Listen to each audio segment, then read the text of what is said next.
Once Christmas season entered Amoji, the entire village changed.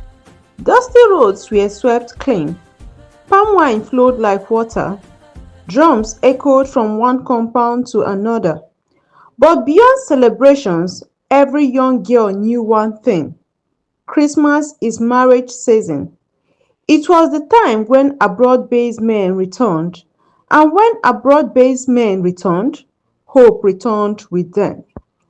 Girls rushed to the market, hair vendors smiled, business was booming, makeup sellers shouted customer plenty o.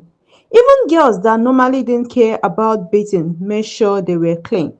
Some borrowed clothes, some borrowed perfumes, some borrowed character, some borrowed hair.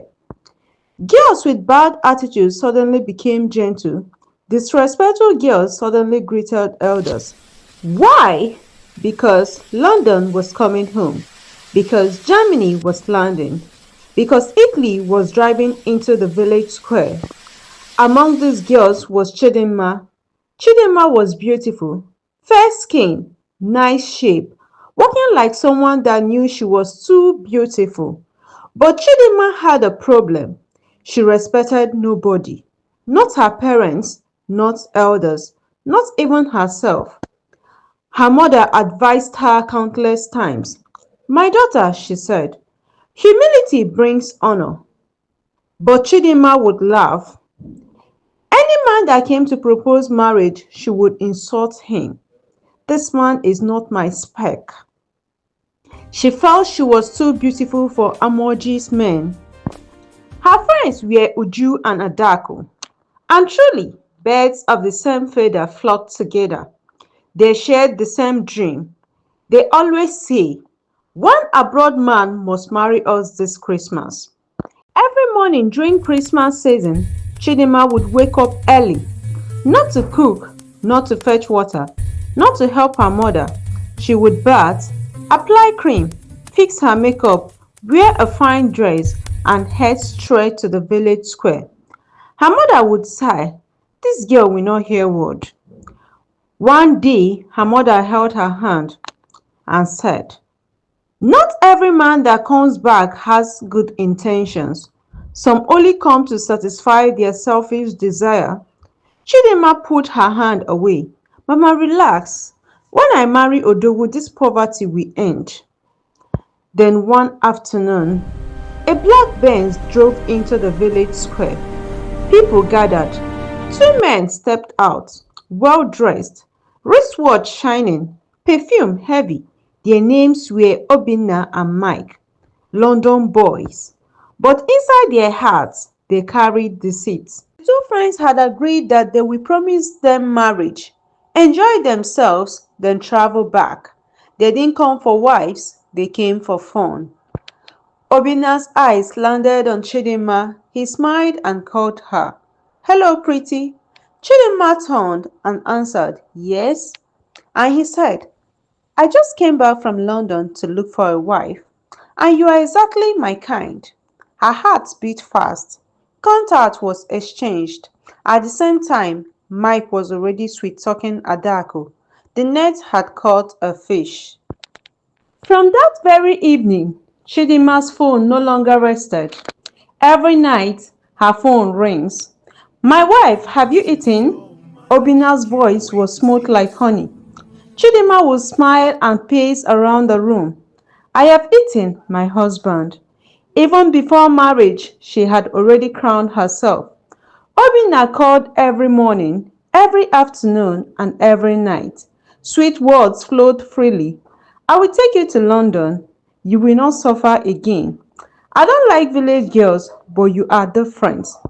Each word entered I Chidimma's miss heart you like so music. much, my love. Within days, When will I Chidimma see you changed. again? She no longer greeted people. She no longer joined village girls. When people called her name, she would say, "Call me Asodogu." Her friends admired her. "You see your life, London wife," she laughed proudly.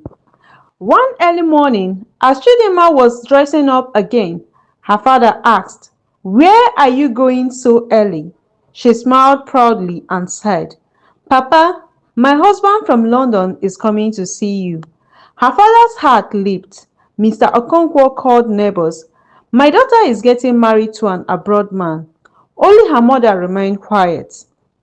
Obinna came that day. He greeted properly, knelt down, spoke respectfully. Kolanut was served. Palm wine flowed. Obinna said, I will return properly next week to start marriage arrangements. Chidimma almost danced out of her skin. She whispered to her mother, Mama, didn't I tell you? Her mother looked away. That night, her mother called her aside. Be careful. Men that rush are dangerous. Chidimma snapped. Mama, you don't want my happiness, she said. That night, she slept smiling. Few days later, Obinna called. Let's meet somewhere private to discuss our marriage. When Chidimma asked why not his house, Obinna laughed. I want it special. She agreed. They met at a hotel. One meeting became two, two became many. Unknown to Chidimma, Uju was also seeing Obinna. Obinna played them like cards. Different promises, same lies. Christmas became louder. Masquerade danced. Cows were killed. Music filled the air. Obinna and Chidimma attended events together. People whispered, That's the London man's wife. Chidimma walked proudly. Uju noticed Obinna spending more time with Chidimma. She felt jealous. Mike continued seeing Adaku, feeding her lies. I will marry you too. Hotel meetings increased. Chidimma kept asking, When will you see my father again?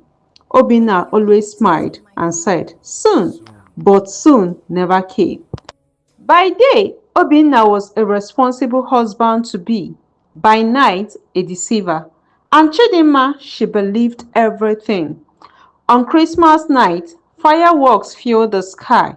Chidimma held Obinna's hand and said, Next Christmas we'll be abroad together.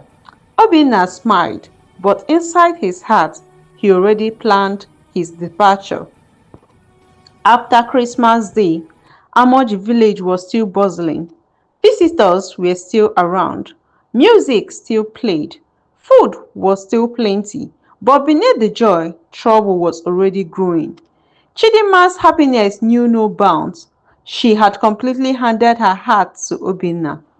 Almost every day, she reminded him, Odogu, when are you coming to see my father again? Obinna would laugh softly. My queen, soon. Let me settle some things. That word soon became his shield. Chidimma's mother watched her daughter change. She noticed the pride, the disrespect, the late nights. One evening, she asked gently, My daughter, are you still pure? Chidimma shouted. Mama, how can you ask me that? Her mother cried that night. Obinna increased hotel visits. Each time he promised marriage. Each time he postponed family introduction. Meanwhile, Uju was also receiving late night calls from Obinna. He told her, Don't worry, you are the one I will marry. Obinna was living two lives, with Chidimma seriousness, with Uju passion. None of them knew the truth. Mike was also busy with Adaku. He promised, I will come back next year to marry you. Adaku believed. She even started defending Mike whenever people warned her. There were signs. Obinna began reducing calls. Mike stopped picking regularly. But the girls ignored it. They were drunk on promises. One early morning, before the cock crowed, before villagers woke up, Obinna and Mike packed their bags and quietly leave. No goodbye, no explanation, no farewell. They entered a taxi and left Amoji straight to the airport, straight back to abroad. That morning, Chidimma woke up smiling. She dialed Obinna's number. The number you are calling is not reachable. She tried again. The same thing. She told Adaku to call Mike. Mike's phone was also switched off. Fear entered their hearts. They waited. One day, 2 days, 1 week, no call, no messages. Chidimma kept lying to her father. He is busy. Her heart trembled. Then something happened. Her monthly flow didn't come. She ignored it. It's stress, she said. 1 week passed. 2 weeks passed. Fear gripped her. Early one morning, she sneaked to the pharmacy, bought a pregnancy test. Her hands shook. She locked herself in the bathroom, waited. Then she saw it. 2 lines. She screamed. She cried. She held her stomach. God, no. She called Obinna again, still unreachable. Morning sickness started, vomiting, weakness. Her mother noticed. What is happening to you? She said. Chidimma lied. It is malaria. But a mother knows. Her mother checked her eyes, touched her stomach. She knew. She called her father. Mr. Okonkwo asked, who is responsible? With tears, Chidimma said, Obinna from London. Her father asked, where is he? She went silent. Anger overtook him. He said, get out of my house. Chidimma begged. He refused. She left in shame. Days later, Adaku also started vomiting. Her stomach began to grow. The truth came out. She too was pregnant. Villagers laughed. Men mocked. Nwunye Odogwu na London, your husband will soon come with visa to take you. Children repeated what they heard. Women shook their heads. No one pitied them. Chidimma remembered how she once insulted people, how she refused greetings, how she demanded to be called Asodogu. Now, no one called her anything. Chidimma slept in a small hut belonging to a distant relative. Food became scarce. Pregnancy cravings came, but no money. Her beauty faded. Adaku suffered too. Mike had disappeared completely. No cause, no money. Two friends, once proud, now cried together. Chidimma's mother secretly visited her. She brought food. She brought herbs. She cried, I warned you. Chidimma wept. Late nights became thinking time. Chidimma remembered her mother's words. Not all that glitters is gold. At a village gathering, a woman shouted, is this not the girl that insulted my husband? Laughter erupted. Chidimma ran away in tears. Pregnancy became harder. No proper care, no money for hospital. Her body weakened. One evening, Adaku confessed. Uju was also seeing Obinna. Chidimma was shocked. Chidimma felt betrayed. Her London dream died. Her marriage dream died. Only reality remained. For the first time, Chidimma prayed sincerely. God, if you save me, I will change. Rain fell one night. She sat outside crying. No umbrella, no protection, just consequences. Her mother whispered, God can still rewrite stories. Chidimma listened for the first time. Thank you for listening, my friends. Kindly subscribe, comment, like, and share.